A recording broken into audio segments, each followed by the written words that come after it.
जब प्रभु श्री राम जी सबरी के युद्ध में खाए तो उससे ज्यादा गणित हम लोग तो नहीं। अब सबरी के बेटा अगर मंदिर में न जा सके तो दुखद बात है। राष्ट्रपति और मुख्यमंत्री तक को जाने पर रोक दिया जाता है, गंगा नल से धो दिया जाता है। अब ये चर्चा होगी तो भाई देखिए ये सत्य है कि नहीं।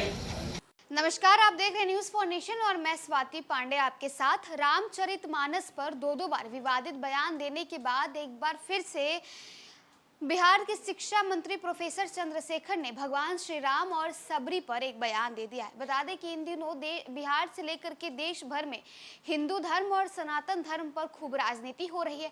तमिलनाडु के मुख्यमंत्री एम.के. स्टालिन के बेटे उदयनिधि स्टालिन ने हिंदू धर्म को डेंगू मलेरिया से कंपेयर कर दिया। उसके बाद लगातार तमाम नेता जो है उनकी प्रतिक्रिया इस पर आने लगी। अब बता दें तो सुपौल पहुंचते हैं बिहार के शिक्षा मंत्री प्रोफेसर चंद्रशेखर और भगवान श्री राम पर और सबरी पर उन्होंने एक बार फिर से बड़ा बयान दे दिया है। प्रोफेसर चंद्रशेखर का यानी बिहार के शिक्षा मंत्री का कहना है कि भगवान भी पहले जाति और धर्म से कुपित थे। भगवान ने तो ये कहा कि उन्होंने सबरी का जूठा बेर खा करके इन सारी भ्रांतियों को तोड़ डाला, लेकिन आज लोग इस पर जो है धर्म पर और जाति पर राजनीति कर रहे हैं। आज सबरी का बेटा मंदिर नहीं जा सकता है, आज सबरी का बेटा पूजा नहीं कर सकता है। वो जब मंदिर जाता है तो मंदिर को ये लोग धोने लगते हैं, मंदिर को गंगाजल छिड़क कर और मंत्र पढ़कर शुद्ध करते हैं। तो देखिए जाति धर्म को लेकर के, रामचरितमानस को लेकर के, हिंदू धर्म सनातन धर्म को लेकर के खूब राजनीति हो रही है। और अब फिर से प्रोफेसर चंद्रशेखर यानी बिहार के शिक्षा मंत्री प्रोफेसर चंद्रशेखर रामचरितमानस के बाद अब भगवान श्री राम और सबरी पर क्या कुछ कह रहे हैं, उनकी तमाम बातों को सुनवाते हैं। जब प्रभु श्री राम जी सबरी के युद्ध में खाए तो उससे ज्यादा गणित हम लोग तो नहीं। अब सबरी के बेटा अगर मंदिर में न जा सके तो दुखद बात है। राष्ट्रपति और मुख्यमंत्री तक को जाने पर रोक दिया जाता है, गंगा नल से धो दिया जाता है। अब ये चर्चा होगी तो भाई देखिए ये सत्य है कि नहीं। आज के तारीख में भी यह सत्य है।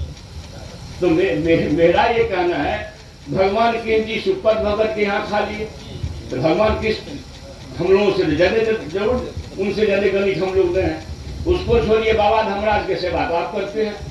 वो हरिया डोम उदय सौ अंदुमाल ज्योति पासवान मीरा साहब मुस्लिम देवता का पूजा आपके घर में करा दिए। अब मुसलमान मीरा साहब की पूजा इस श्रद्धा से होती है कि कोई भी भगत का अंत उसको सुसार कहते हैं, बिना मिलान गाए हुए मीरा साहब को खुश किए हुए स्तुति किए हुए वो भगत का अंत भी नहीं होता।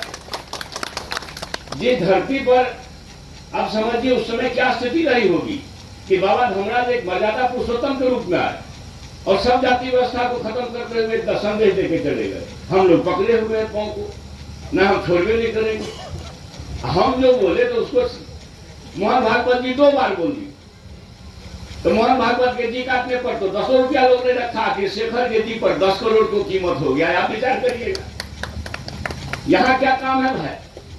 अब बताइए मोहन भागवत जी 2 बार बोले हैं कि नहीं। हमने तो कहा पुरखों की गलती से जातियां बनी, हम लोगों ने पंडितों पर आरोप लगा दिया। मोहन भागवत जी पंडित होते हुए भी पंडितों पर आरोप लगा दिया। तो मोहन भागवत जी चूंकि बड़े आदमी है तो उसके जी काटने का फतवा नहीं हो। चंद्रशेखर एक राज्य का शिक्षा मंत्री है और इस व्यवस्था का पिछड़ी जाति शूद्र जाति का है, तो भाई हमारे जी काटने का तो 10 करोड़ आप लोग जानते हैं, जानते ही नहीं 10 करोड़ है। आप समझिए, विचार करिएगा 10 करोड़ क्यों। तो मतलब कोई सत्य ना जाए, आज के तारीख में चीज सत्य समाज में नहीं जाए, यह चिंताजनक है, दुखद है।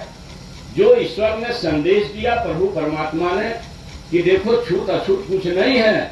भगवान राम जी, मेरी समझ है, मैं शिक्षक हूं, कि जाति व्यवस्था से कुपित थे। वो समझे होंगे कि भाई हम अगर खा लेंगे तो दुनिया खाने लगेगी, मगर भगवान जी को लोग अकेले छोड़ दिया। उनका आचरण करता नहीं है, उसका कर्म करता नहीं है, खाली धूपबत्ती तो दिखाते हैं। तो धूपबत्ती दिखाने से भगवान जी खुश होंगे नहीं।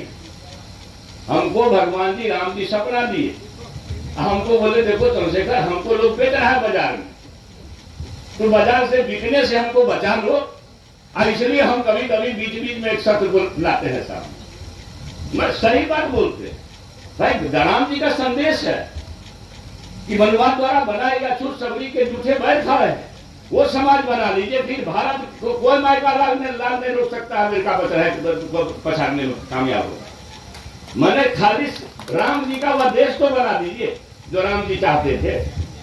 सब जाति भरा धर्म बेकार है, पुरखों की गलती से हो गई। अब बाबा धर्मराज को तो ज्यादा दिन नहीं हुआ, केतली बन का कहानी तो मुश्किल से 200-300 वर्ष हुआ हो। सब लोग जानते हैं कोसी सीमांचल में ही भगवान जी चलते हैं धर्मराज जी।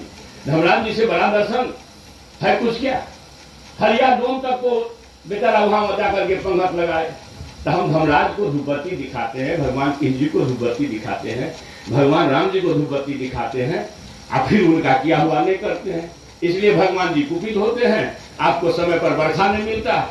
भगवान जी कहेंगे देखो तो हमको ही ठग रहा है, हमको ही बाजार बेच रहा है। तो जरा अगर बाजारू लोगों से हमको बचा लो तो बड़ा कल्याण होगा धरती का। तो हम कोशिश में लगे हुए हैं, पता नहीं वो कोशिश में कामयाब होंगे कि नहीं होंगे, ये तो समाज के विचार पर छोड़ता हूँ। मगर एक बात कहता हूँ पुनः, एक वेदना के साथ, कि शिक्षा ही जीवन, समाज, राज्य और देश के अंधकार को दूर कर सकता है। शिक्षा ही ऐसी चीज है जो दुनिया में एक अलग पहचान भारत को दिला सकती है। इसलिए ज्ञान की भूमि भारत, जो हमारे पुरखों का, महान पुरखों की भूमि रही है, इस भूमि को, अपनी विरासत को प्राप्त करने में सर्वश्रेष्ठ योगदान दीजिए। और शिक्षक पर बड़ी जिम्मेवारी है। और रहा आपके सम्मान की बात, आपको पता है कि चंद्रशेखर से कभी आप अपमानित होने वाले नहीं हैं। कोई सिरफिरे लोग आएंगे, कुछ कह के जाएंगे, उसका ख्याल भी नहीं करिएगा। वो सरकार का कोई संदेश भी नहीं होता। सरकार का संदेश माननीय मुख्यमंत्री जी या विभाग के शिक्षा मंत्री के माध्यम से जाता है। कुछ अलग अलग तरह के लोग आप लोगों में भी होते होंगे, कुछ कह देते होंगे, तो उस पर ना जाइए।